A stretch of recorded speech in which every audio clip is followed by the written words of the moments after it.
Yo, what's up mga kauragon? Ito na yung ating recipe for today's video. Ang tawag natin dito ay chicken barbecue ala hamonado. So ito na yung ating proseso.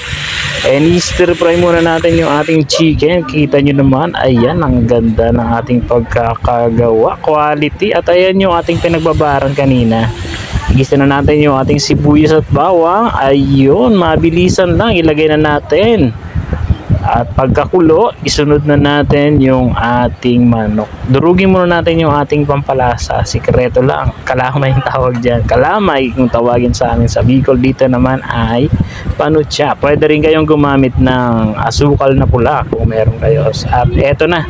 Ikamada na natin. Isa-isahin natin ilagay para mas maayos. Mas ma-absorb nila lahat yung ating mga pampalasa. Ganyan lang naman mga kauragon, simpleng-simple, napakadali lang.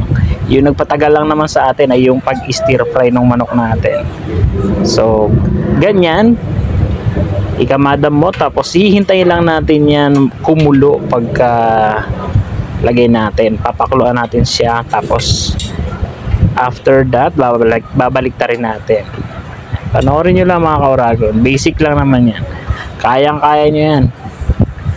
Maganda kasi yung manok na nabili namin, kaya sabi ko ganito na, maiba naman nang hindi lang tayo puro adobo.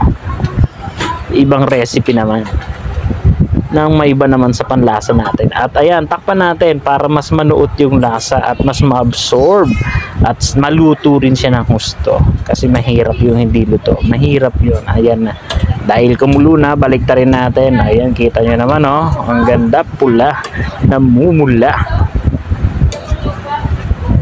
Sabi ko sa inyo, chicken barbecue ala hamonado.